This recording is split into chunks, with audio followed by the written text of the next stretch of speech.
Hi, everyone. We're here today to make an announcement. Kent State, Trumbull, and Siffrin has formed a partnership. We're really excited on campus to have Siffrin there. With me today is David Howe, Mahoning Regional Director, and Brad Vincent, the Chief Executive Officer, both from Siffrin. And then representing our campus is Dr. Daniel Palmer.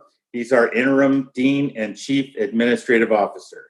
So David, if you just start and just tell us a little bit about Siffrin and how this came to be.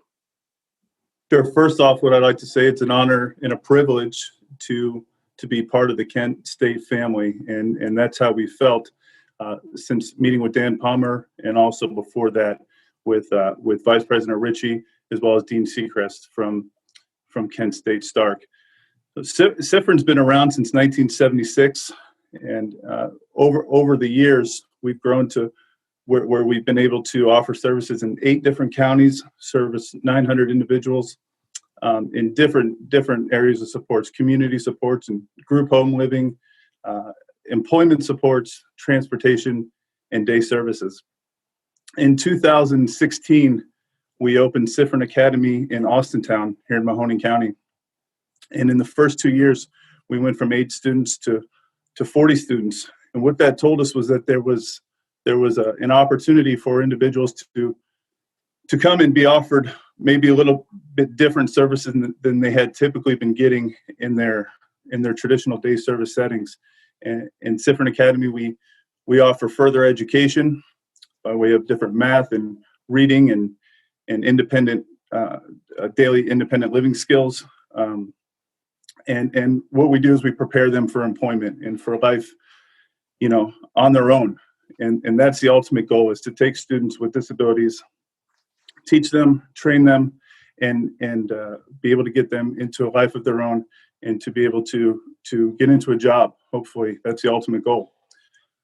In 2018, we approached Kent State Stark and Dean Seacrest there. In over about a year of talking and planning, and we were able to come to an agreement and be able to form a partnership with Kent State Stark. And in 2019, in the fall of 2019, we launched Kent State Stark, and we are beginning our 2nd year there. They're doing excellent over there. And throughout that, we thought about Kent State Trumbull. It's in our backyard here, and we're already doing services in Trumbull County and Mahoning County. And we were able to connect with Dean Palmer, who was very inviting us and brought us onto campus, and we just had a conversation of what we'd like to do here in Trumbull County through Kent State. And in just 6 months, we were able to figure out an agreement and be able to get students onto campus. September 1st, we launched our services onto Kent State, and it's been, like I said, a great partnership. Throughout this time, we've learned that Kent State really lines up with our mission and our values and on inclusion and prioritizes students from all backgrounds, even those with disabilities. And they think in a progressive way like we do, to where we can offer students something that they may not have, that they may not have had before, an opportunity to be part of something that's as big as Kent State and be able to be on campus and to flourish and interact with other students and have the accessibility to things that they may not have had any other way. So we anticipate people, to be able to take advantage of this, to be able to come onto campus, to take another step closer to being fully integrated into the community. And this has been, like I said, a great opportunity for them to do that.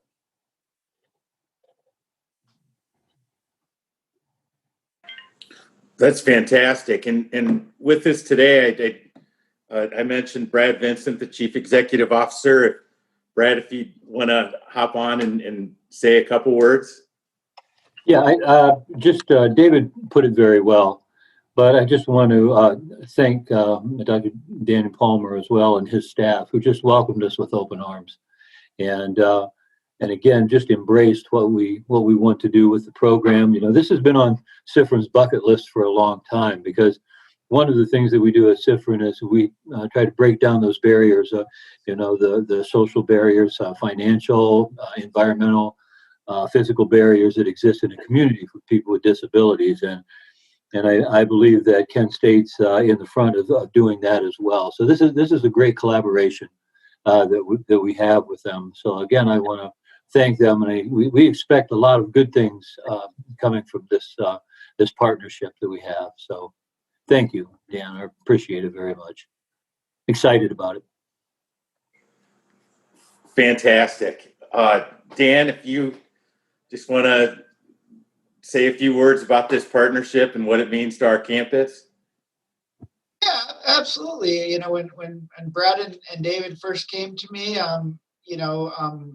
as they said, they'd already established a relationship with Kent State Stark, and I had talked to Denise and Nate, and they had such good things to say about Siffrin, and I think it really is just a perfect match. The role in the community that we play has always been one of trying to be an open access institution that provides educational opportunities for everyone in the Valley. And as David, nicely put it, that's really what they're ultimately about too, is making sure that all people have those educational opportunities and access. So, to me, it was just a complete natural fit. And having them on the campus and having our students interacting with their students and breaking down those barriers, as Brad said, and maybe even some of their students will go on to become our students. Certainly that's a possibility too, which we would welcome. So yeah, it's just a great opportunity. We are really focused on community partnerships and trying to leverage resources that really allow us to better serve the Valley. And again, I think this is just an opportunity where, we certainly had the space and allowing us to use it to something that really just is a great opportunity for the community. I think is just a wonderful thing. And we're pleased to have them on campus. I was telling Brad, I saw him, this morning coming onto campus and being here, and it's just exciting to have that presence, and we really look forward to watching them grow and expand and just nurturing that relationship. So yeah, a great opportunity. We're excited. And I think we're, off to a good start. Certainly not ideal conditions to start a program in some sense because of the COVID situation, but such easy people to work with that we found a way to make it work and get rolling. Thank you, Dan, and David and Brad. Thank you for taking some time to talk about the program, the partnership, and to echo what Dan said.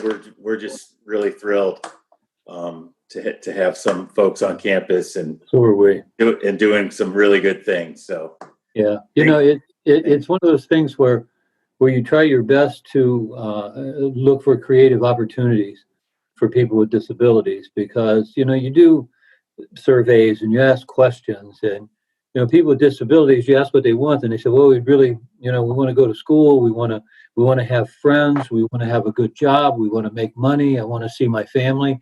And that isn't any different than what any of us want. It's the same list. And so if we can make that happen through this, it's just it's just that much better. It's a wonderful thing. And I think also it gives parents an outlet too, because that transition from high school is very tough.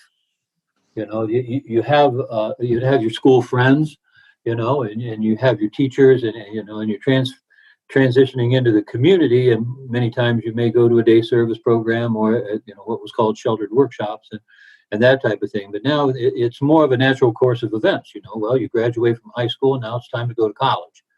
And we like that concept, and we want to promote that concept, and we feel that to further what they have learned in high school and just continue that towards employment and basically working and living and recreating within their own community. So well, thank you all. We really appreciate it. This is a really good thing. So it is. thank you, and I'll be seeing you soon. Okay. Thank you all. Have a good Appreciate day. it. Thank you all. Thank you. Thank you. Take care.